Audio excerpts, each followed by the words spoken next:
Hello everyone, welcome to Bamba Time. I'm here to update you of what's happening on homecoming namhlanje mhla 5 May 2026. Unomalanga nomfundo bakhuluma ngendaba kaZethu njengoba unomalanga ethi lokhu kwafika uZethu lapha kubo. Izinto azisafani nasekuqaleni ngoba uZethu vele afuna ukwenziwe yonke into ngendlela yakhe. Lapho ukhuluma nomfundo avele nje wathi nomfundo uZethu usisi wami wathi nje ukuthi wenzani akusidoko ligayele mina lelo kanti futhi nokumkhethela impilo afuna ukuyiphila akona umsebenzi wami loyo.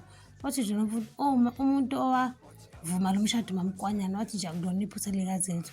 Waqhubeka wathi nomfundo musa ukwenze ngathi usisi wami owashela ubhuti wakho uSifiso. Wathi nje yena uyena umuntu engabe unenkinga naye ubhuti wakho. Wathi kodwa-ke uSifiso omdala and uyayazi into ayenzayo.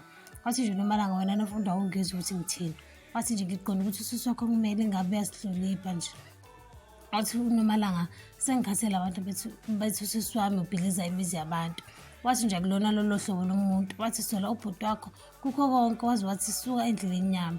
uSifiso noZethu basembhedeni bazixoxela okuyilapho uSifiso agcina esesho khona ukuthi amadlozi akhe asefuna enye ingane. Washo khona ukuthi usayiphupha ngisho ebusuku. Wathi nje uZethu akukwazi ukwenzeka lokho sithando sami.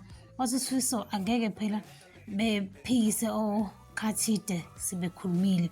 Wathi nje uma bemtshela into ephuphweni ngakusasa iyenzeka. Wathi nje uZethu akukwazi njengoba singakaqedi ngisho izinto zethu zomshado. Washo khona ukuthi ngisho ukhathide abakangazi ngoba akaze ngithelwe nangenyongo.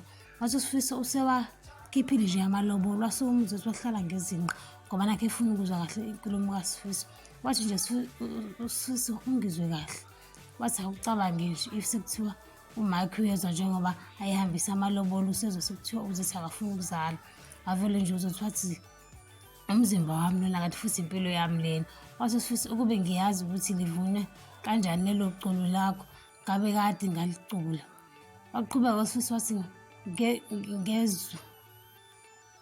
ngeke ngitshela amadlozi ami ukuthi abangitshele ini and adinga ini. Wathi namanje usafuna ngikuncenge njengoba kade ngincenga nasekuqaleni ngisho ususekhaya. Lapho uZethu usame ezwini elilodwa ngoba uyasho ukuthi akakwazi ukuletha ingane emhlabeni ngoba nakho ethi ufuna ukujabulisa abanye abantu. Wathi uSifiso mina kodwa ngiyakwazi ukusacrifice ngoba ngifuna ukukhombisa ukuthi ngithanda kangakanani. Waqhubeka uSifiso wathatha ikhondomu washo khona ukuthi nalento yokuthi silokhu sisebenzisa ikhondomu nje umuntu eloboliwe angeke yenzeke leyo nto. Washo wayilahla lena umkwanyana uSifiso uZethu bahlala etafuleni avele uZethu akhiphe amabhokisi okujika i-HIV. Washo khona ukuthi bazojika bonke i-HIV wavele nje wathi umkwanyana umuntu uyalingwa ngempela-ke manje. Waqhubeka wathi uZethu sifuna ukwakha iqiniso kumele siyenze yonke sonke lento. Wathi nje umkwanyana mina indoda engiyaziyo empilweni yami iyodwa akaze ngiye eGoli ngiyogalvaza. Wathi nje njengoba ukhuluma ngokuthembeka uwena kumele usikhombise lokho. Wathi nje ethi uyakhuza uSifiso waqhubeka ngomkwanyana esho khona ukuthi uzogila imihlola lana etafuleni lethu. Wazi wathi umthetho wakho wena ucabanga ukuthi ubani. Wathi ususenza engathi sonke sidayisa ngimzimba lana. Wathi nje ethi uZethu lento imayelana nokuthembana nje qha wathi if sishera izinto eziningi wathi nje iyona into e-right kumele yenziwe. Wathi nje umkwanyana wazini nazinto ezinhle. Wathi nje mina angeke ngiyenze loo nto abesuke ehamba khona lapho. Ngiyayibamba lana ungakhohlwa ucinga notification bell usubscribe la mshiya umbono wakho. Bye.